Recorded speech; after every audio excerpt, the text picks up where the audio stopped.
Namun di belakang rumah ibu ada jandul lah 2 tahun menjandul ibu. Ibu ambo tu berkawan ni sama lapnya ibu. Tapi palo nak ibu. Palo dosa ke dapat ambo tu mas. Jalan ambo salah. Niat ambo batu mengawaninya. Kan batu niat ambo tapi jalan ambo salah.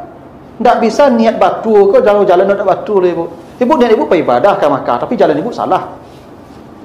Tak usah pak. Tak usah. Kadang ya begitulah orang-orang bank tu kan yang penting dia dapat untung saja.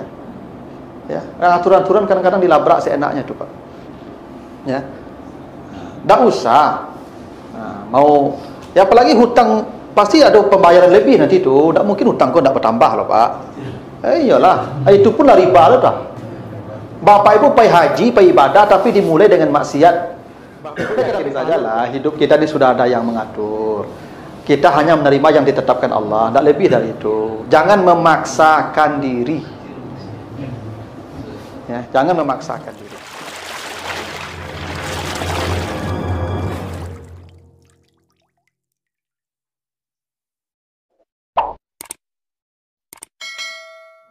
Ibu yang duduk di majlis ini, itu semua dosanya diampuni Allah.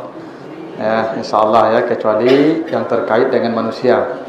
Ya, yang kedua, diberikan pahala yang sangat besar, ajaran aziman, yang pahalanya itu kata Nabi berlangkah kaki. Yang satu langkah kakinya disamakan dengan setahun salat malamnya. Itu dalam hadis At-Tirmizi begitu. Jadi ibu-ibu yang datang ke majlis ini, itu akan dihitung langkah kakinya oleh Allah. Yang satu langkahnya sama dengan setahun salat malam. Tak hebat Bapak Ibu ya kalau duduk di majlis ini.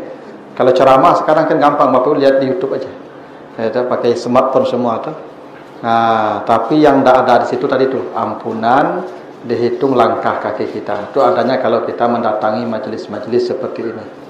Jadi kalau Bapak Ibu niatnya hanya ngambil absen, ya absen dapat. Ya, tapi yang pahala yang tadi, yang ampunan tadi, itu hanya bagi yang niatnya ya ikhlas menghadiri majlis karena Allah. Nah, Bapak Ibu yang saya muliakan, pagi ini kita akan bahas surat Al-Baqarah ayat 282. Ya, surah Al-Baqarah ayat 282. Ini ayat ya yang berbicara tentang aturan hutang piutang. Ya, jadi hutang itu diatur oleh Allah dengan rapi di Al-Baqarah 282 dan ini adalah ayat terpanjang dalam Al-Qur'an. Bapak Ibu kalau buka Al-Qur'an, ayat tentang hutang itu ayat 282 Al-Baqarah itu satu halaman full tuh Pak. Tidak ada ayat yang sepanjang itu. Satu ayat sangat panjang. Nah, jadi ini sebagai ada isyarat Bapak Ibu. Kenapa ayat tentang hutang paling panjang Bapak Ibu? Satu, untuk menunjukkan hutang itu adalah persoalan serius. Ini kalau panjang Pak pembicaraan tanda serius itu. Ya nak, Ibu kalau bertanya kat kapak, tu jawabnya pendek-pendek saja. Yo, tu tak serius tu bertanya kan. Ibu mengecek jawab kan kadang-kadang apa sedang main HP kan, ibu mengecek je ndak. Tu jawabnya tu tak serius, jangan ngecek je nyole. Ranti saya ngecek deh. Tanda tak serius nama itu. Ya ndak. Nyo bukti serius kok panjang jawabnya. Ya ndak, tu serius nama itu. Nah, apa ayat tentang hutang ni paling panjang karena ini masalah serius, Pak. Serius masalah hutang itu. Ya.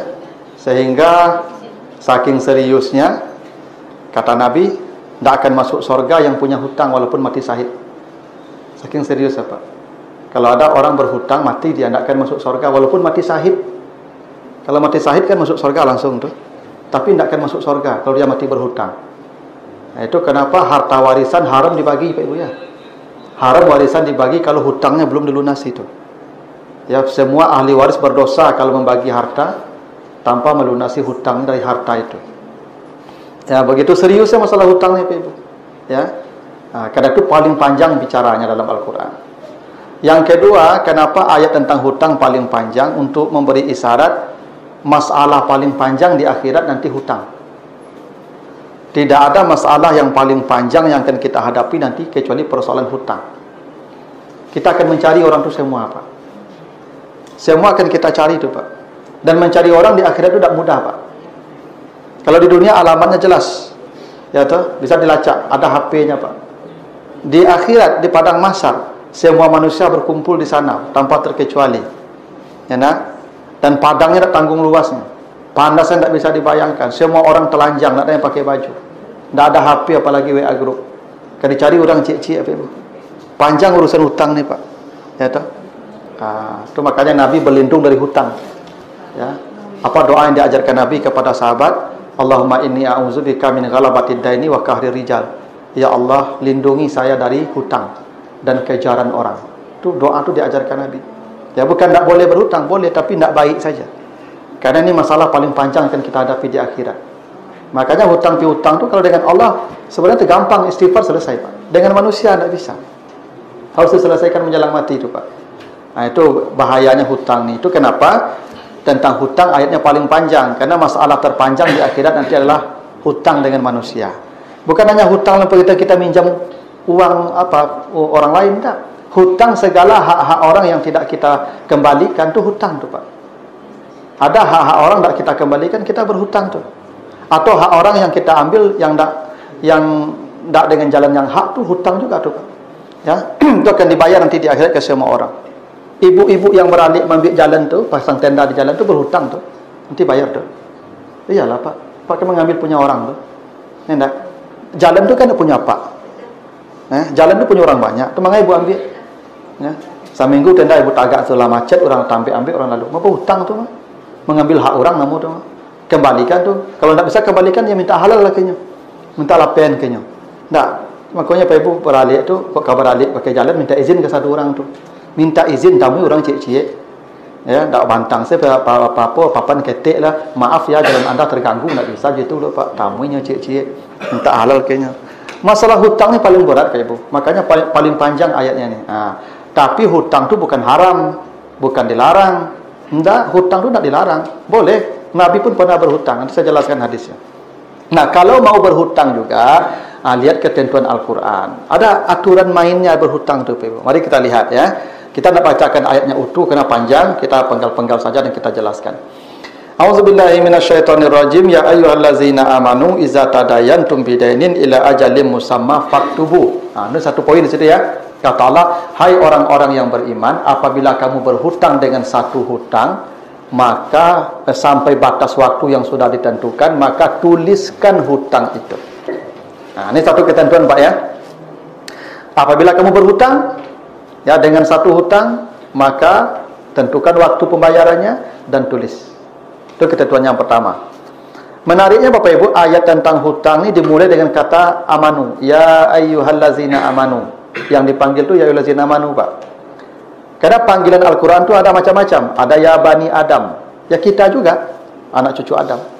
Ya ayyuhan nas, wahai manusia. Ya sih kita juga, orang anak cucu Adam juga.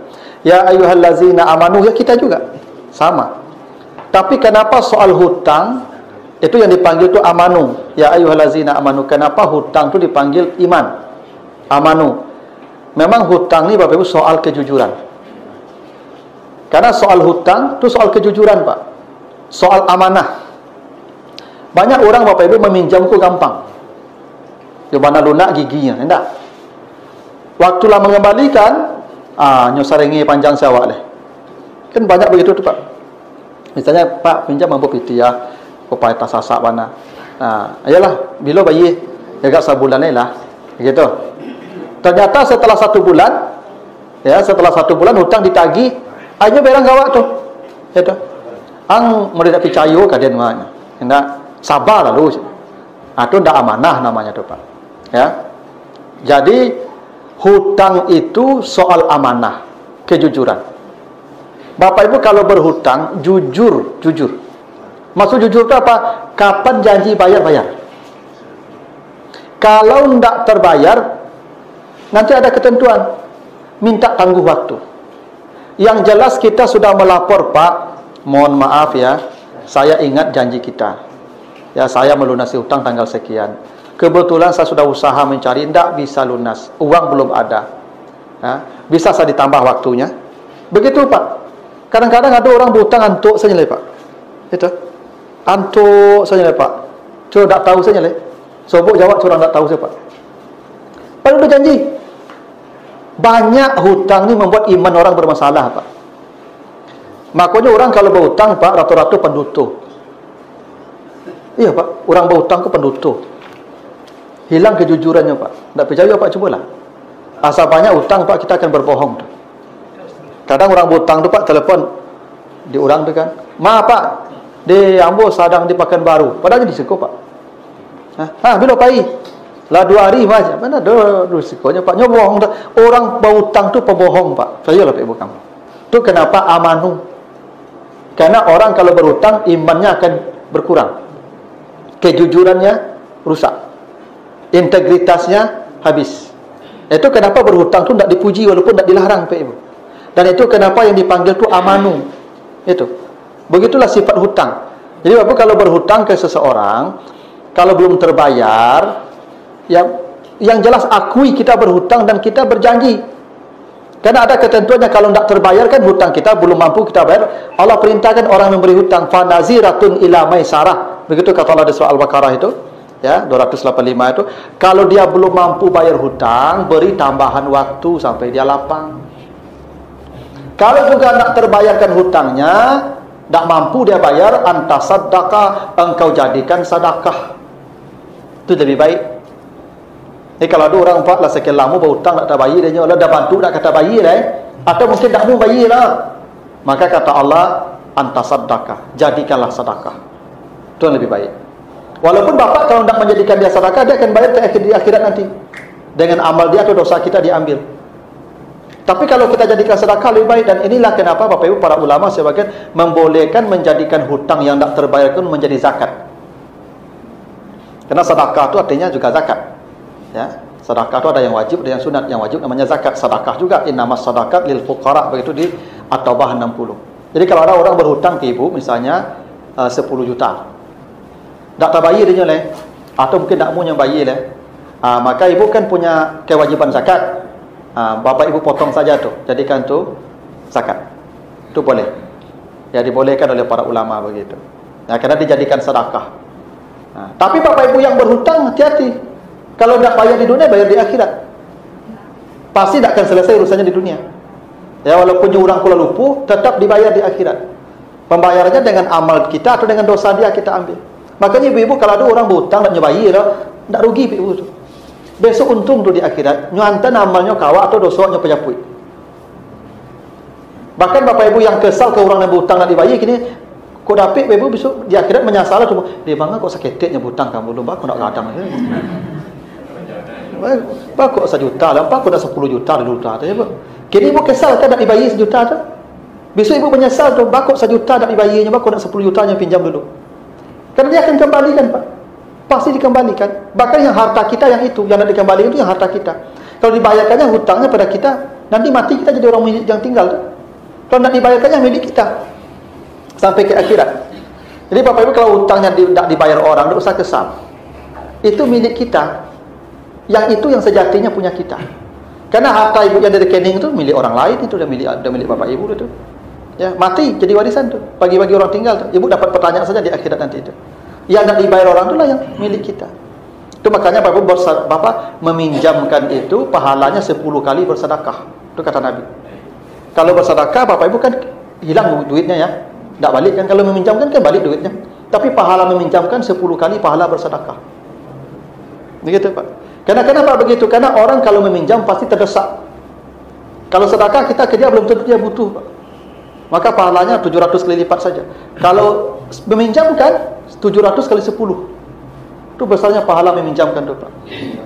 Nah itu, tapi yang meminjam pun harus amanah. Mohon maaf Pak, kenapa sekarang orang ke bank? Karena orang tak percaya meminjamkan PT dia Pak. Rasa kepercayaan kau lah hilang. Saling percayalah hilang. Kenapa? Memang yang meminjam tak pernah jujur mengembalikan pinjaman. Andai kata jujur yang meminjam, gampang kita meminjam ni Pak Ibu. Masya Allah. Bank-bank tu kita tak butuh Pak Ibu. Kenapa? Kita kaya Pak Ibu. Ya, umat Islam tu banyak yang kayo-kayo Pak Ibu. Ya, tak tanggung banyak kayo loh Pak Ibu. Ya, tak? Itu pengaruh HP mahal ya. Kalau HP mahal tu kadang-kadang susah. Kalau ketika mematikan tu susah. Lama HP zaman dulu Pak, HP 3310 tu kan tombolnya sudah banyak tombolnya tu. Mati dah sudah. Ya begitu. Tapi tak apa-apa Ibu, tak usah Ibu rusuh pula. Nah jadi itu kenapa dipanggil ya ayyuhallazina amanu. Karena hutang itu menggerus kejujuran orang. Hutang itu membuat iman orang bermasalah. Hutang itu membuat seseorang menjadi pembohong. Nah, itu kenapa hutang tidak dipuji walaupun tidak dilarang. Itu kenapa begitu alasannya. Nah, lalu kata Allah, iza tadayantum. Iza itu maknanya pasti, Bapak Ibu. Jadi dalam bahasa Arab, syarat itu ada iza, ada in, jika, ada lau, kalau. Semuanya syarat. Semuanya apabila atau iza. Masuk aja, Bu, enggak apa-apa, Ibu. Masuk. Malu belum masuk. Nah, jadi iza itu apabila, in, jika, lau, kalau, semuanya andai, syarat. Syarat namanya. Tapi bedanya, Ibu, kalau in bisa terjadi, bisa tidak. Makanya di 180 Al-Baqarah, bila kamu mati jika meninggalkan harta, intaraka khairan. Kenapa pakai in di situ? Karena orang mati tidak semuanya meninggalkan harta. Boleh meninggalkan harta, bisa jadi tidak. Maka pakai in. Lau tidak mungkin terjadi. Makanya di Al-Baqarah 100 ayat 96, itu ketika manusia berharap hidup 1000 tahun, kalau diberi umur 1000 tahun, lau itu lau yu'ammaru alfasana. Kenapa lau? Tidak mungkin orang punya usia 1000 tahun, mustahil. Tapi kalau iza maknanya pasti. Itu maka kiamat itu pasti. Iza zulzilatil ardu zilzalaha, iza sama'un sakat, izal ardu muddat, semua pakai iza. Kenapa kiamat itu pasti terjadi? Itu makna iza. Itu maknanya. Lah kenapa hutang pakai iza juga? Bapak Ibu, hutang itu pasti. Tidak ada manusia yang tak pernah berhutang di muka bumi. Kalau ada orang yang tak pernah berhutang, bohong. Pasti pernah berhutang. Saya pernah berhutang, Nabi Muhammad pun pernah berhutang. Bahkan orang makin kaya, makin banyak hutangnya.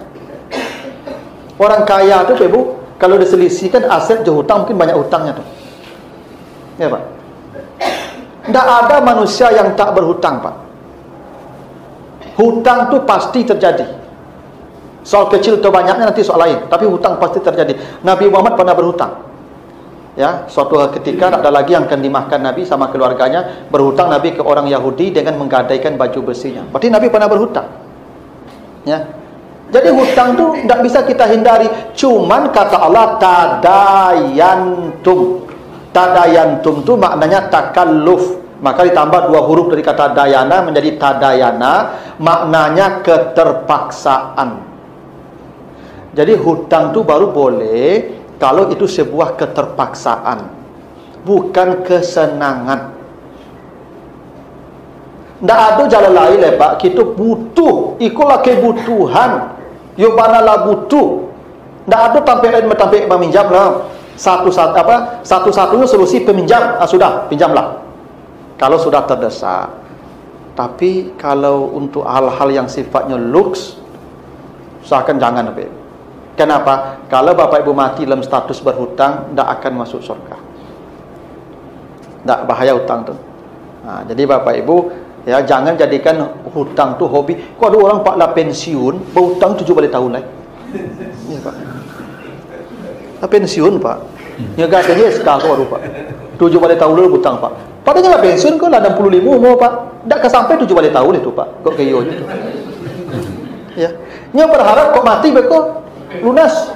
Siapa yang melunasi hutang, Bapak Ibu? Siapa yang bilang lunas kalau kata Nabi alaliyat ma'akhazat, hutang wajib dibayar oleh tangan yang berhutang.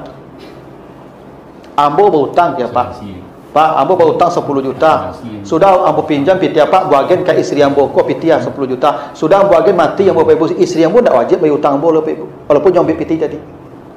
Ambo yang wajib bayar hutang. Mati ambo, Bapak tidak bisa minta ke istri ambo piti itu loh. Kenapa tu pitinya? Ambo yang wajib bayar hutang. Hutang dibayar dengan harta saya, bukan dengan harta orang lain.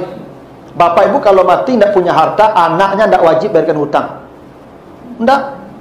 Anak kita tidak wajib membayarkan hutang kita kalau kita tidak punya harta mati. Karena hutang wajib dibayar dengan harta kita, bukan dengan harta orang yang tinggal. Kecuali dia mau membayarkan dengan hartanya, ya sudah, alhamdulillah. Tapi kalau tidak wajib anak kita membayarkan hutang kita. Walaupun kita bapaknya, harta apa hutang diwajib dibayar dengan harta kita. Jadi kalau saya meninggal dunia tidak ada peninggalan harta pembayar hutang, anak saya tidak ada wajib bayar. Jangan Bapak Ibu tuntut dulu karena ambo hutang ambo. Tak. Mereka tidak membayarkan, tidak ada dosa untuk mereka tu, Pak Ibu. Yang berdosa saya, yang bertanggung jawab saya. Itu kenapa ayat ma'akhazat, tangan yang mengambil hutang yang wajib membayar hutang. Jadi kalau Bapak Ibu mati dalam status berhutang, lunas, siapa yang melunasi? Asuransi PTCA yang PT orang banyak kumpul tu Ibu. Bakulnya gen kawan, hutang Ibu apa kurang banyak tu mah. Ya nah, asuransi tak dogi PT Ibu, tak ada duit asuransi, tak ada. Asuransi itu PT orang yang ambil tu. Asuransi itu sendiri kan perjudian, Pak. Nasib-nasiban. Kan asuransi judi tak? Ada yang bayi perai lapeh, ada yang bayi sekali dapat banyak. Kan untung-untungan tu judi. Asuransi itu judi, Pak. Maka tu apa dosa pakai asuransi? Judi itu. Ya, Pak. Yang rusak pelu isu surang. Asuransi syariah itu ada aturannya. Satu, semua mengumpulkan uang. Satu, uang dikelola untuk usaha. Keuntungan itu untuk santunan, untuk klaim. Kalau peserta berhenti atau mati, dikembalikan uang itu semua kepada peserta yang telah disetor. Ada tak asuransi begitu, Pak? Tidak ada syariah itu. Itu simbol aja syariah itu. Yang syariah itu tidak begitu. Maka asuransi itu, orang pakai asuransi tidak beriman dengan Tuhan itu, Pak. Kurang imannya tu, ya. Dia tidak yakin tu Tuhan dalam menjamin hidupnya tu. Maka dia perlu asuransi tu. Berhenti asuransi hidup ibu tu, judi tu. Haram kan, judi haram kan? Kan ansab. Ya memang begitu. Ya, pahit memang saya sampaikan begitu. Bapak Ibu kalau mau lanjut saja, ada apa-apa. Nanti di akhir ada pertanggungjawaban tu. Yang tugas saya selesai kan saya sampaikan. Mobil tu udah urus sendiri. Kok pelanggar, saya kecelakaan, penci rusak. Pelok memakai surang mah. Pakai surang merusak surang tu mengalu orang pelok surang. Itu. Iya, Pak. Iya. Kalau mau pakai asuransi, saya tidak menyalahkan asuransi, tapi ikut aturan syariah kalau memang syariah. Bagaimana aturan syariah? Satu, semua peserta kumpul uang. Dan uang jelas berapa setorannya per bulan dan berapa keuntungan. Dikelola jadi usaha. Keuntungan untuk klaim. Kalau peserta mundur dari keanggotaan, atau dia mati, atau dia pindah, maka semua uang disetorkan dia balik kembali semua. Begitu baru asuransi. Itu baru nama syariah. Kalau tidak, sekarang kan kita bayar, tidak terjadi apa-apa hilang. Tidak. Ada yang bayar sekali, terjadi sesuatu, dapat langsung gadang. Tidak judi nama itu. Judi itu nasib-nasiban nama itu mah. Haram. Agak panjang waktu ni ibu apa-apa ni Pak. Kacau ya. Bukan kacau Pak Ibu, itu aturannya. Aturan supaya kita selamat sampai ke akhirat. Gitu. Nah, makanya hutang itu tidak ada lunas kalau Pak Ibu mati tetap bayar. Temui pihak bank tempat berhutang. Pak, bara suami ibu berhutang dulu 100 juta. Bara ansuran yang terjadi, yang berlangsung. 60 juta, sampai 10 juta berbayar sisanya. Tidak bisa lah ibu, kami tidak bisa lunas. Pokoknya berbayar kau terserahlah kau kapal dari mana PT kau jadi suami ibu dah hutang lah berbayar sisanya. Itu ibu. Begitu aturannya supaya selamat. Kalau tidak, sudahlah di akhirat nanti diselesaikan semua. Tuh. Bapak Ibu carilah semua orang peserta asuransi itu bayar kinyonya. Ini PT-nya bambiak mah. Enggak. Itu kenapa ya tadayantum, hutang itu keterpaksaan, bukan hobi, bukan kesenangan. Nyata, Bapak Ibu yang nak pensiun kau aja hutang sudah pensiun lah. Ni masa sih hidup tu lah beribadah saja, mau hutang-hutang je lah. Ya, tu ane kena dicari lah, makan ke banyak makan lah mah. Ya, tu sampai lalu sekarang sampai lalu dah mato dah mau lalu lah gaya-gaya kalau tu. Ya, makan lah banyak pantang mangap hutang-hutang banyak Bapak Ibu lah. Ibadah. Ya tu, yang hutang-hutang je lah. Lelah pensiun lah. Ya tu ada pada secara itu dia surang. Nyulah kedipikian tu lari gadang-gadang je mah. Ya tu. Itu Bapak banyak orang-orang begitu Pak lah pensiun dan SK aku ni bercabut deh. Ya, sekolahnya tadi.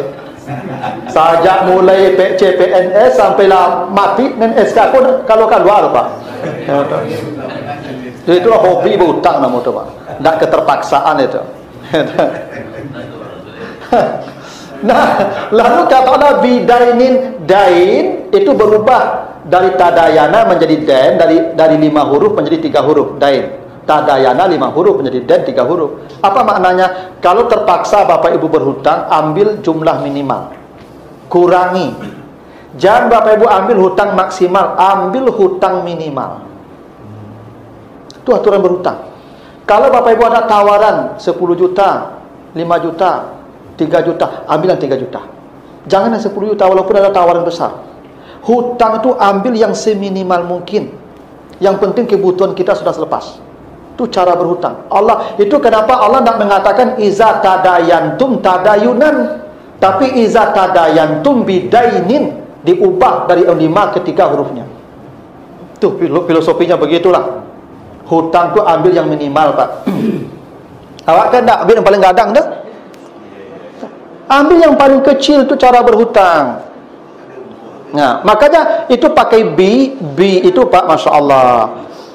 Allah tak menggunakan maf'ul mutlak, tapi maf'ulnya pakai B, karena B itu maknanya ilsak, menempel.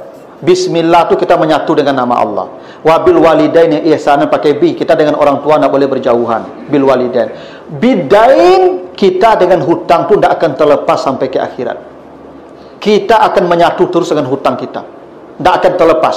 Mati kita selesai, tidak ada apa, asal berhutang, tergantung hutang dengan kita. Makanya kata Nabi, orang kalau mati tidak akan diangkat ruhnya ke alam barzah, akan tergantung antara langit dan bumi. Ya, bidainihi, disebabkan hutangnya, hatta yuqda anhu, sampai hutangnya dilunasi. Karena hutang itu menempel, jawab tadi itu Pak, sampai ke akhirat kelak. Itu makanya pakai bi Pak. Ya tak? Tak sederhana tu Pak, tanggung jawab hutang itu. Lalu ila ajalin musamma, ila tu pebu waktu pendek. Beda dengan li. Kalau li ajalin pakai lam, waktu panjang. Kalau ila waktu pendek. Maksudnya hutangnya paling kecil nominalnya, jangka waktu pelunasan pun paling pendek. Itu ilah. Allah bisa saja gunakan li. Ada itu wasakhara syamsa wal qamara li ajalin musamma. Matahari dan bulan beredar sampai batas waktu yang ditentukan. Li di situ karena matahari dan bulan beredar panjang lagi sampai kiamat, lama lagi itu. Tapi kalau hutang ilah, maksudnya ambil jangka pelunasan terpendek. Ada 10 tahun, ada 5 tahun, ada 2 tahun, 2 tahun ambil. Kok mati Bapak Ibu beko sampai utang tidak lunas Pak? Umar bin Khattab Bapak Ibu pernah satu kali meminjam ke Baitul Mal, ke bendahara. Anaknya merengek minta beli baju. Lalu kata Umar jadi khalifah, dia jadi presiden tuh. Katanya ke bendahara, Pak tolong pinjam ambo piti lah, ambo perlu bana piti. Apa kata bendahara? Jua dibayi ambo cash bond, beko gaji bulan besok potong. Apa kata bendahara? Ya Amiral Mukminin, siapa yang menjamin engkau bisa hidup sampai akhir bulan? Tamanong Umar Ibu. Ya sudah, kalau begitu saya tidak usah minjam. Nanti awal bulan saja saya gaji saya. Meminjam sampai awal bulan saja dia takut ikut 7 balik tahun. Balik ke duit tidak. Umar sampai akhir bulan saja jadi berani dia. Ya. Ya, jadi itu kenapa ila ajalin musamma, ambil waktu pelunasan paling pendek. Itu cara berhutang Pak. Kok mati yo kalau panjang umur, tidak ada yang bisa menjamin sampai sore Bapak Ibu hidup. Siapa yang bisa menjamin? Tidak sedikit orang yang mati menjelang sore sudah mati dia. Saya punya jamaah di Masjid Al-Falah di Tabiang tu Ibu. Ya, Pak tu salih, mau tahu salih apa tu yang menjual peralatan salat. Kalau ada orang jual beli siapapun selalu ijab kabul dengan tu, dengan pembelinya tu. Pak, saya jual barangnya ya saya beli. Selalu begitu tu Pak. Hebatnya Bapak tu. Jarang-jarang orang ijab kabul kini Pak Ibu. Ijab kabul tu syarat rukun jual beli itu. Ya, ijab kabul. Tak apa itu bukan orang ijab kabul di Padang ni. Padahal ijab kabul tu mesti tu Pak Ibu. Syarat sah barang diambil tu ijab kabul dulu. Sabu ambo punya anak gadi, tak bisa anak gadi pun dibuat orang Pak Ibu. Ambo ijab kabul tu. Saya nikahkan engkau, saya terima menikahkan anak bapak. Buat boleh. Halal. Barang je tu Pak Ibu. Ijab kabul. Bapak tu ijab kabul dia tu. Selalu saya temukan begitu. Nah, beliau meninggalnya sudah subuh hari Jumat. Habis salat Jumat, habis salat subuh tu dia pulang pakai pakaian salat aja. Apa kecek anaknya nak apa lalu sebentar tadi. Serahat apa beko 6:30 jagoan kok tak kalau. Jadi Pak cak nak 6:30 jagoan lalu meninggal, tak ada apa-apa. Siapa yang yakin Bapak Ibu kebangun beko sore kalau ke jago balik? Nah, makanya hutang tu paling cepat ambil waktunya. Kok mati beko. Nah, gitu kita. Itu kakak ibu-ibu gak panjang manuangnya nampak Bapak. Masalah. Kata. Saya tak menakuti ibu. Berhutang boleh. Saya tak melarang berhutang ya. Hutang boleh, tapi aturannya begitu petunjuknya. Gitu. Dan kata Allah, ajalin musamma, setiap hutang mesti ada batas waktu. Tak boleh hendak. Kalau ibu menghutangkan ke orang, tentukan bila dibayar. Bukan tak percaya, perintah Al-Quran begitu. Tentukan batas waktu pembayar. Bila kau dibayar, tak boleh. Bila kau dibayar tu, mereka bercakap di ujung mereka. Awak perlu tiba-tiba kan, tu dia minta kena hutang dulu bah. Tapi bila kau dibayar, saya kecik angku, dia minta lah, kan jadi masalah. Wajib sebulan, 2 bulan, setahun ada batas waktu, walaupun dengan dosa anak. Wajib tu perintah Al-Quran tu Pak Ibu. Menentukan batas waktu pembayaran tu perlu. Setelah hutang diambil, kapan saya bayar, tanggal sekian, catat. Dan kata Allah, faktubu, langsung catat. Hutang tak boleh tak dicatat Pak Ibu. Bako betu kok mati salah satu beko, ba menuntut ahli waris. Walaupun jodoh sana, ini perintah Al-Quran, kalau berhutang catat hutang itu. Ini jadi bukti fisiknya nanti. Kalau ada yang meninggal, makanya kan kalau ada Bapak Ibu, kalau ada almarhum berhutang yang tak bisa dimaafkan, silakan datang ke kami ahli waris dengan bukti-bukti yang bisa dipertanggungjawabkan. Kan pakai bukti. Tak bisa Pak, ayah Pak berhutang kamu sekian, mana buktinya? Akan jadi masalah tu. Maka tuliskan hutang itu. Walaupun kawan, ibu mau tidak percaya, kamu bukan tak percaya. Kok mati salah satu dari awak beko. Itu alasannya. Kadang awak kan elok-elok berkawan dulu anak tu, bapak saya. Tak boleh tu ibu. Perintah Al-Quran, tuliskan hutang itu. Tak boleh tulis. Itu kaidahnya begitu. Nah, itu satu penggal baru Bapak Ibu. Dah hampir 8:30. Kalau ada pertanyaan Bapak Ibu, saya persilahkan. Saya tanyakan, tercatatnya nilai hutang ini kadang-kadang kan ada nilai yang tidak punya ya sebesar-besar. Mungkin pada saat sekarang ini 100.000 kita memberikan pinjam, tapi kadang-kadang orang menganggap itu merupakan hutang gitu. Nilai yang berapa, sampai sejauh mana gitu. Dan yang kedua pertanyaannya, saya kan gini, ada yang pernah menyampaikan bahwa janji itu sama dengan hutang. Saya pernah menjanjikan sesuatu dengan seseorang, nanti saya akan beginikan gitu. Tapi tahu-tahu ketika saya janji yang ingin saya berikan itu sudah tidak ada lagi gitu. Tapi niatnya ada gitu. Nah ini statusnya apakah ini masuk ke dalam hutang piutang atau tidak? Dan yang ketiga gitu, ya memang tadi itu ada orang yang meminjam sama saya, ya tadi mungkin sudah dijawab oleh Ustadz, tidak ada, kita hanya secara lisan aja dan saya transfer dan segala macam. Tapi ketika sekarang kondisinya saya pun tidak ingin mengganggu lagi, orang tersebut sudah meninggal gitu. Apakah kalau saya niatkan untuk zakat atau sedekah itu tergantung apanya yang terbaiknya bagaimana gitu. Apakah zakat, kalau zakat kan itu utang kita juga yang harus kita bayarkan gitu, dan atau sedekah yang kita itu Pak Ustaz. Dulu Bapak ya, biar tak lupa. Karena beliau 3 pertanyaannya. Yang pertama, berapa nominal yang mesti dicatat? Tidak ada. Allah sebutkan bidainin. Berapapun nominalnya, sekecil apapun catat. Hutang harus tercatat. Tidak boleh tidak. Ya. Nanti kalau mangkir dia, ini bukti. Misalnya, jangan mengakui loh Pak. Bagaimana ada mengakui ini? Makanya di samping dicatat ada 2 saksi. Nanti bacalah ayat lanjutnya itu. Ada 2 saksi juga Pak. Begitu detailnya soal ya administrasi pinjam meminjamnya Pak. Bukan hanya dicatat tanda tangan yang berhutang dan yang memberi hutang, ada 2 saksi. Itu laki-laki lagi. Saksi tak perempuan, Pak laki-laki. Pak laki-laki kau mau jadi saksi, kadang kuat. Nya tak bisa diintervensi loh Pak. Kalau produksi kau bisa takut-takuinya. Tidak. Itu maka saksi kau laki-laki, tidak perempuan Pak. Kok kalau perempuan kau digertaknya kan nyolah kuncun saya Pak. Ya tak ada layu lagi kecilnya ada utang itu. Ya tu. Makanya saksi itu laki-laki, tidak bisa diintervensi loh Pak. Al-Quran begitu. Saksinya laki-laki.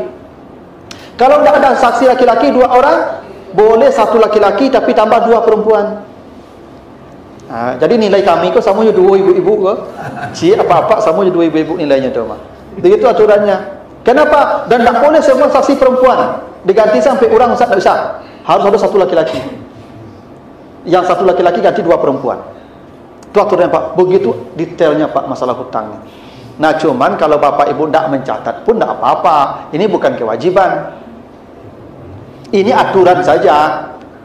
Untuk antisipasi kemungkinan-kemungkinan buruk yang akan terjadi dalam berhutang itu. Kan boleh jadi, Pak, walaupun kawan akrab berubah pikirannya, Pak. Dan nyakui hutangnya lah, mengapa? Dia ada punya bukti, saksi tak ada. Kan jadi masalah. Makanya agama membuat aturan untuk preventif, pencegahan. Bukan saling tak percaya, pencegahan. Makanya kan hutang iman tadi dipanggil. Kamu kalau berhutang mulai dengan rasa amanah. Yang berhutang, yang memberi hutang sama-sama jujur. Itu awalnya itu. Tapi kalau terjadi ketidakjujuran, pengkhianatan, tulisan menjadi bukti, saksi menjadi penegas. Itu kenapa perlu begitu dalam berhutang tu, Pak. Jadi semua hutang ditulis. Kalau Bapak tidak mau menulis, Bapak tidak berdosa. Cuman kemungkinan akan terjadi hal-hal yang di luar keinginan kita, Bapak tanggung risiko sendiri. Itu rahasianya tu, Pak. Jadi kalau Bapak tidak menulis, ya tidak berdosa juga. Cuman perintah agama tuliskan. Nah, yang kedua, kalau kita janji. Oh iya, hutang tu bukan hanya mengambil sesuatu dari orang. Menjanjikan sesuatu pada orang tu juga hutang. Hutang namanya, Pak. Bapak bayar juga di akhirat nanti itu. Ya, makanya, Pak, besok mau traktir ya. Lah 2 tahun tentunya le, Pak. Ya, tapi dia tidak berhak menagih, Pak. Ya, Bapak tetap berhutang. Mau hutang lu, kau mau janji lu, kalau alun jelek tak perlu dia nagih. Ibu tak masalah. Kalaupun tak dibayar, bapak yang menjanjikan yang bermasalah. Makanya janji itu tak bisa sembarangan tu, Pak. Janji itu nanti dipertanggungjawabkan di akhirat. Semua orang yang kita janjikan tu kalau tak kita penuhi, kita bayar dengan amal kita nanti itu. Ya tu?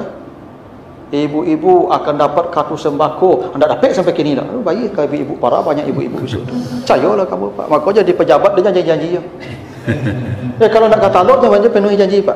Kalau tak terpenuhi janji, tak usah berjanji. Maka kebajanji itu dia agak-agak. Bahawa kalau diucapkan tak dipenuhi, jadi masalah di akhirat nanti itu, Pak. Kecuali orang yang dijanjikan itulah melepaskan.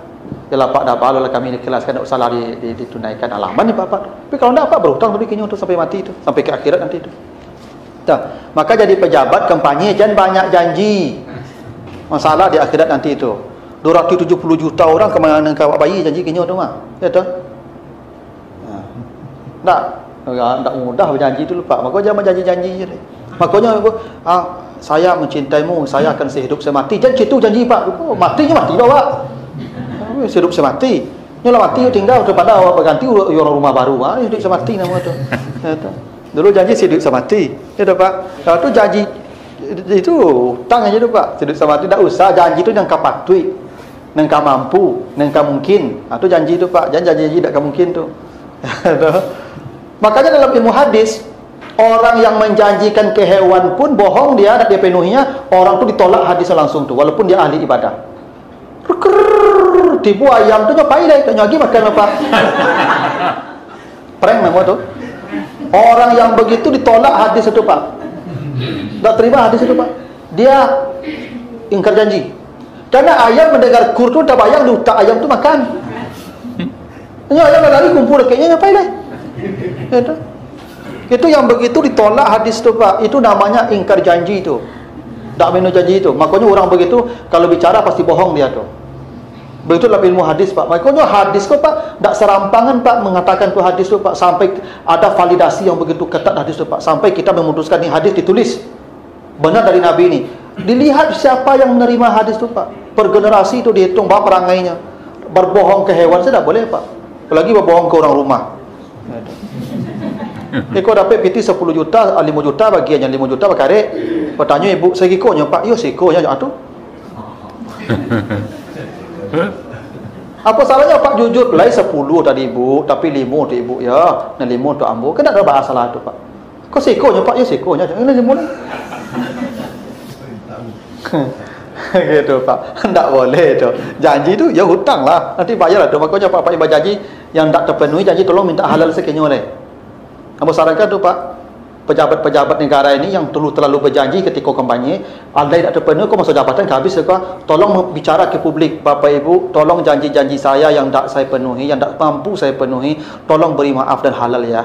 Jangan saya nanti tuntut di akhirat. Ya padih Pak mengicik itu, tapi itu harus dilakukan. Ya, kalau tak cubalah di akhirat besok carilah 270 juta kena cari orang di akhirat, oh, bayi cik seorang tu mah. Nah, apa nak menakut-nakut nampaknya di pejabat dah kan macam itu. Nah, yang ketiga tadi soal ya sebenarnya yang paling baik sedekah saja Pak. Tapi kalau Bapak mau jadikan zakat juga tidak apa-apa. Boleh. Karena bahasa Al-Quran itu antasaddaku. Engkau jadikan sedekah. Sedekah itu ada yang wajib, ada yang sunat. Nah, dari kata sedekah itu dipahami boleh berzakat dengan hutang tadi. Potong saja berapa, misalnya Bapak zakatnya 10 juta, dia sudah berhutang 5 juta, sudah 5 juta tadi tambah zakatnya lagi. Itu boleh. Cuman menurut saya karena ini ibadah yang berbeda, ya sudah zakat-zakat, ya sedekah-sedekah sajalah. Ya nanti kalaupun Bapak Ibu sedekahkan tidak akan rugi. Tidak akan rugi. Itu yang punya kita tuh. Kata, nah, cuman orang cuy itu tuh Pak sabuknya kinyo. Pak, tidak usah dibayar hutang apa lah ya, lampu jadikan sedekah. Gitu saja Pak. Jadi tambah loh. Ustaz, nyolah juga. Pak nyampaikan ke istrinya pun dah loy tegawat. Ya pokoknya Pak lah Pak lepaskan. Iya. Ya kalau nya hidup tetap atamuinya. Pak, utang dulu ndak tabayar dapat enggak usah lah. Lampu jadikan sedekah saya. Nah, segitu saja Pak. Jangan dapat tambah loh. Habis itu kau nak kata bayar utangnya hutang ya lendak. Ah, itulah salah. Itulah ibu lah dia. Ya begitu saja Pak, sudah saya jadikan sedekah sudah. Jadi tak bayar tadi itu. Ya tu. Besok nak kata bayar hutang jangan hutang ya. Ha, itulah ibu lah yang sudah Pak. Itu kata Allah kan begitu. Perkataan yang baik itu lebih baik daripada sedekah yang menyakiti. Qaulun ma'ruf ya tu. Wa maghfirah khairun min sadaqatin ya tatbauha mana wa azab. Lebih baik daripada sedekah yang ya diikuti dengan cara menyakiti. Gitu. Nah, itu ketentuannya begitu. Silakan, masih ada Bapak, silakan Pak. Saya langsung aja Pak Moderator ya. Ada yang tertarik ya Pak, ada biro perjalanan haji yang membayarkan hutang itu Pak. Sehingga pulang umroh baru dibayar. Itu kan masuk hutang itu gimana komentar Pak? Ya hutang tuh Pak. Bapak Ibu syarat wajib haji mampu. Mampu. Makanya kata Allah manis tata'a ilaihi sabila. Siapa yang mampu. Yang berhutang tak mampu namanya itu. Apa pai haji berhutang, yuk boleh balik apa? Kau mati Pak di situ? Apa tak akan masuk surga dengan haji apa karena berhutang? Jangankan apa yang haji yang mati syahid pun tak masuk surga kalau berhutang. Tak usah berhutang. Tabung, cicil, kumpulkan uang. Nah, sampai alhamdulillah mampu kita namanya itu. Berhutang tu masalahnya, iyo kau boleh balik sehat tak bayar hutang kau indah, itu yang dipikirkan. Kau mati dalam ibadah haji itu kau. Ndak haji tu masuk apa ke surga lo narak. Kenapa ibu dah berhutang? Tak akan masuk surga yang mati berhutang. Kan sudah selesai urusannya tadi itu. Ya, ndak usah Pak berhutang begitu. Kadang ya begitulah orang-orang bank tu kan yang penting dia dapat untung saja. Ya, aturan-aturan kadang-kadang dilabrak seenaknya tu Pak. Ya. Ndak usah. Nah, mau ya apalagi hutang pasti ada pembayaran lebih nanti tu. Tak mungkin hutang kau tak bertambah loh Pak. Iyalah, itu pun lah riba lah dah. Bapak Ibu pergi haji, pergi ibadah tapi dimulai dengan maksiat. Mereka dapat pahala kau tahu. Apa kau bangun masjid tapi menciluk piti orang, dapat pahala dengan masjid dah? Tak Pak. Apa kalau ingin beribadah, berbuat baik, jalannya harus baik. Tak bisa niat baik saja Pak, jalannya baik juga. Ya. Oh tak bisa orang tu kan kau pergi ibadah Ustaz. Tapi jalan apa salah? Pakai riba di awal tu dah selesai ke ujung lah. Niat baik, perbuatan baik harus diawali dengan ya kebaikan, jalannya harus baik. Namun di belakang rumah lu ada jando lah 2 tahun menjando ibu. Tu ibu ambo tu berkawan ni sama lapnya ibu. Dapat palo nak ibu. Palo dosa ke dapat ambo tu mas. Jalan ambo salah. Niat ambo batu mengawaninya. Kan batu niat ambo tapi jalan ambo salah. Tak bisa niat batu ke jalan nak batu lah ibu. Ibu niat ibu pergi ibadah ke Makkah tapi jalan ibu salah. Tak usah Pak. Tidak usah. Saya sarankan tidak usah minjam-minjam. Kalau untuk ibadah apa, apalagi umrah, sunatnya. Ya, haji saja tidak begitu, apalagi umrah. Gitu Pak. Bapak Ibu yakin sajalah, hidup kita ini sudah ada yang mengatur. Kita hanya menerima yang ditetapkan Allah, tidak lebih dari itu. Jangan memaksakan diri. Ya, jangan memaksakan diri. Gitu Pak Ibu. Nah, masih ada Pak Ibu? Cukup ya? Baik Ibu, kita tutup dan doa kafarat. Subhanakallahumma wa bihamdika, asyhadu an la ilaha illa anta, astaghfiruka wa atubu ilaika. Wassalamualaikum.